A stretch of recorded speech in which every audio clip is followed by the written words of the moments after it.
as far as actually what to look forward to, um, I'll get into the Raiders, and then if you have anything for the Niners, you can go after me. I'm going to start with the defense. Actually, I'm going to start with the kick returners. I'm curious who's going to return kicks. And actually, I don't want to make this take too long or anything, but just a little tidbit, not tidbit, but the I guess official training camp rosters came out from the teams, and you could find those, you could see what they look like. There's some interesting things on both teams. If you want to talk about the Niners one at all, you can, when it when we talk about the Niners. But um, Well, all right. I'll just say it now. What he's referring to is the 49ers on their depth chart that the PR team put out, not the official depth chart that the team put out, but like, the PR staff. mm, Under quarterback 2, they had it listed as Trey Lance or Sam Darnold. right. And I was expecting that because if was it the Colts or there was another team that, like, for their QB1 they put or. Oh, Mm, no, the Bucks, Baker Mayfield or Kyle Trask. And I was yeah. like, oh, you know what? The Niners are going to do the same fucking thing. So it's going to be Trey or Darnold. Go on with the Raiders. So just to start with kick returner, they have DeAndre Carter, who was formerly of the Chargers, free agent signing this year, as the main kick and punt returner for the Raiders. Next in line For the is Amir preseason or Abdullah. for Well, regular season? this is the roster depth chart that the PR Raiders put stuff. out. So yeah, PR staff. I'm assuming they're told though by a coach or coaches or something, right? Like there's got to be, this has to funnel through from the team. I would have to imagine. It's not like they just like, some PR person's like, oh, I think this guy goes here. Anyways, so they have DeAndre Carter, Amir Abdullah, DJ Turner as the three kick returners in that order. Punt returners: DeAndre Carter, Hunter Renfro, Keelan Cole Sr. Those make sense. So just what to look forward to is see if anybody sticks out. You know, I don't expect Hunter Renfro to return punts tomorrow or on Sunday, but um, I'm looking forward to to see the backup safeties battle it out. Um, we talked about the joint practices, and who stood out in those.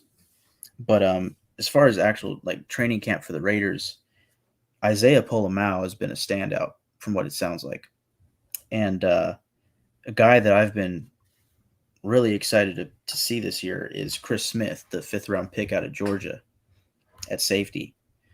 Um, and I think it's pretty. It sounds like it's locked in that Marcus Epps, free agent signing from Philadelphia, and Trevon Merrick will be the starters at safety.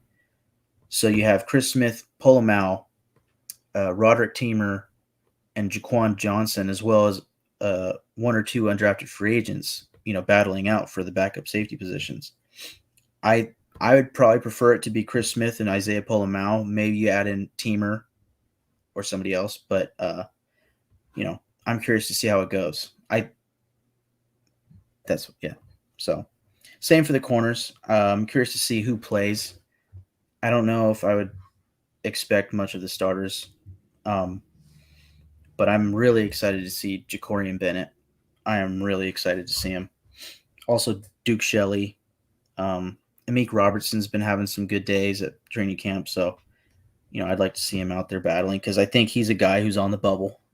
Based off of the way that this cornerback room looks, I don't think there's much room for a corner of his size. I think Mm-hmm. he and Duke Shelley are kind of a similar sort. Jacorian Bennett's a lock. Marcus Peters is a lock. Nate Hobbs is a lock. That's three guys, right? So I don't know if they keep five or six, but Duke Shelley, Meek Robertson, David Long Jr., who's been injured the past couple weeks or days. Sorry. Um, who else at corner? I mean, Faison also been injured for the past week. Don't know how long it's going to take him to get back. Ike Brown, Bryce Cosby, Tyler Hall, Sam Webb. There's a bunch of names in there. I'm curious to see how it shapes out. Um, Next up, Amari Burney, 6th-round draft pick, linebacker. Apparently, kind of speedy. I'm curious to see how he does. Might be more of like a third stringer, but we'll see. Honestly, what the Raiders should do is they should have had their eyes peeled on the 49ers linebacking core, because the Niners are going to probably be forced to let go of somebody who's probably pretty good. Yeah, Because that's I feel like they're stacked at linebacker. They've always had great linebackers, dude. yeah. Like, I want to say they probably have the same people who have been looking at linebackers since like Harbaugh was a coach, or maybe even Yeah. before that. That's a great point. I mean, having them at joint practices, I would have to imagine the coaches are closely looking at the Niners players and maybe taking notes of, hey, that number 69 right there, that's not, he's pretty nice. And then they see that he gets cut, and it's like, oh, well, maybe we can cut our 53rd guy and make room for him.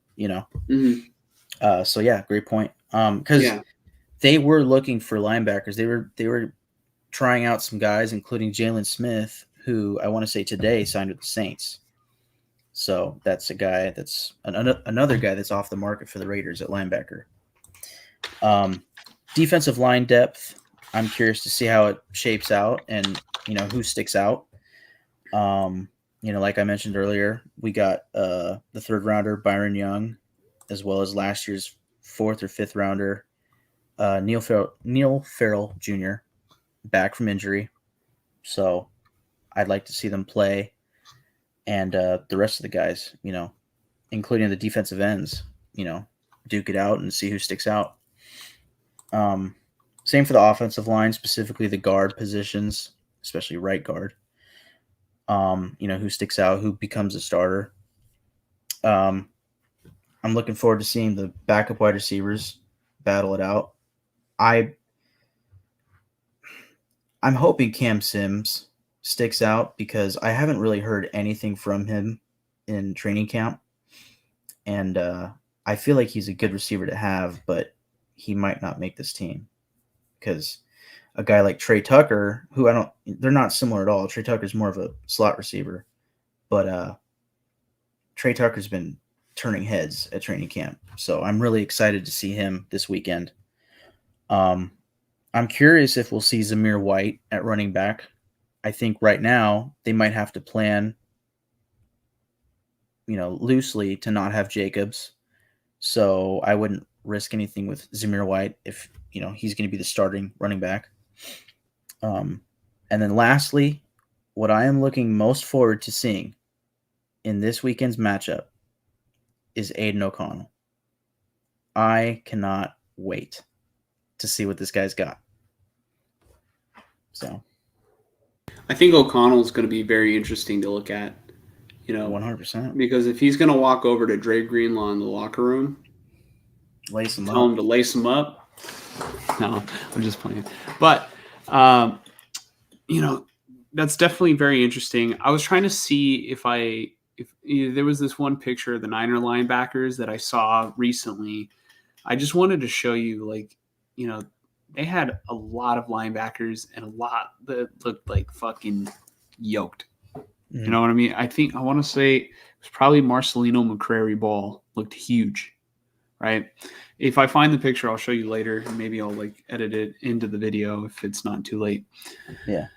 But if you don't mind, I'm going to talk about the Niners. What I'm excited to look for. Yeah. Right now. No. No, dude, it's late, man. It's 2:21 in the morning. 21. Yeah. And I'm gonna try to get us out of here. Okay. So I am looking forward to see the backup wide receivers, who is going to make the team, because I feel like there are a lot of guys who are on the fringe, like Danny Gray. There's Ronnie Bell. There's Isaiah Winstead, who I don't think is going to make the team, but I heard he had a good day at camp recently. And I think he's got a lot of size too. So it'll be interesting to see, like, maybe, I want to see where he goes and see if he can make anything out of his career. He's one of those guys. I think he was undrafted. So, the odds are stacked against him. Right. Mm. And maybe it's too much to overcome or too much to expect that he'll overcome it, but it would be a good story. I don't know if there will be a roster spot on this team for him, but maybe somebody else might want him. So yeah, backup wide receiver spot will definitely be interesting to look at. Backup offensive line spot will definitely be interesting to look at because the Niners have relied in the past on swing tackles like a Jalen Moore, kind of player, Colton McKivitz, who is now a starter, who I'm very worried about. But it would be interesting to see how Matt Pryor or John Feliciano does, right? What they can do in this offense. And I'm also very interested to see how Nick Zakelj can also perform. I heard that he fumbled a snap today, or maybe it was on Lance. I don't know. But I heard that it's been an issue for centers, for the backup centers, behind Jake Brendel, that snaps have been a little bit of an issue. And it definitely was day one of camp, or day one of joint practices with the Raiders, because I think Trey Lance got pulled off the fucking field for the second snap. Did you hear about that? No. Oh. Well, I remember you sent me a tweet. You're talking about joint practice, right? Joint practice. Yeah, you sent me a tweet that he was like off the field for a long time. Oh, no. It wasn't that. I don't think it was that. But so the way Grant Cohn described it was Trey Lance had some sort of, fumbled a snap, right? Or the snap was fumbled. I don't know if it was on the center or if it was on Lance. And then I guess it happened again. I don't know if it was back to back or, I don't remember if it was back to back. But another snap got fumbled, and Kyle Shanahan pulled Lance off the field and put Darnold in. And I think Darnold was worse. I don't think he fumbled a snap, but Darnold was worse, and Lance just had to watch from the side.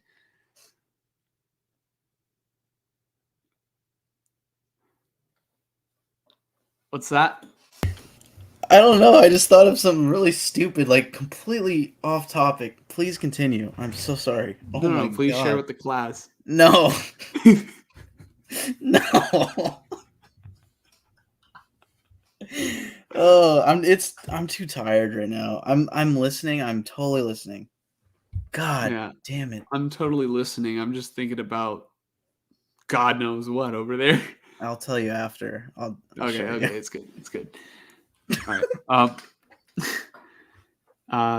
But yeah, I want to see how the backup offensive linemen do, because that's probably going to be where guys are going to be winning and losing jobs on this team, and they might have an opportunity to play. Who knows? Maybe they can outplay Colton McKivitz if he doesn't, step up to being the starting right tackle. Right. That's huge. That's huge to have a guy who hasn't really been a starter, coming out of this offseason, and he's the guy. That's definitely nerve-wracking for a win-now team, I want to see how the young secondary can do, because outside of Charvarius Ward, Diamador Lenore, and Sam Womack, I don't know how the corners are going to hold up beyond those guys. And through the course of a season, guys drop like flies. Yeah. And I want to see how Jair Brown does. He's going to have to eventually take over for Tayshaun Gibson, because Gibson is old. But Gibson right now, he's still a good playmaker. Makes a lot of plays at practice too. I think he has a couple pick sixes. So, and then there might be a guy. I don't know if we talked about this guy, but yeah, Trey Lance. I I'm just excited to fucking watch him play a half of football. Hopefully he lasts that long. You know what I mean? That would probably ruin my Sunday if he doesn't play Yeah. the whole half, no matter what the reason. So I'm just gonna knock on wood now.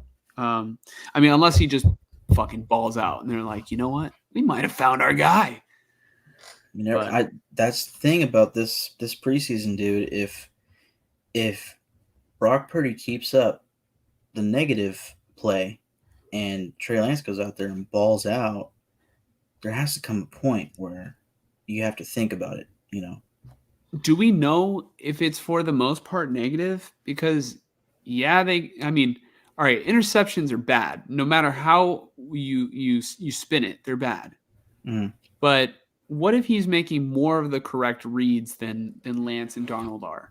You know what I mean? Like we don't know if he's going where Shanahan wants with the ball. Like that's my thing. That was my whole thing with the talk about Lance earlier, and I don't want to take too long, but just we're not Shanahan. We're not the quarterback coach. We're not any of the coaches or anybody that gets to see what happens at practice and specifically what happens in the quarterback room when they're having meetings, So I don't know, Mm-hmm. We'll have to find out.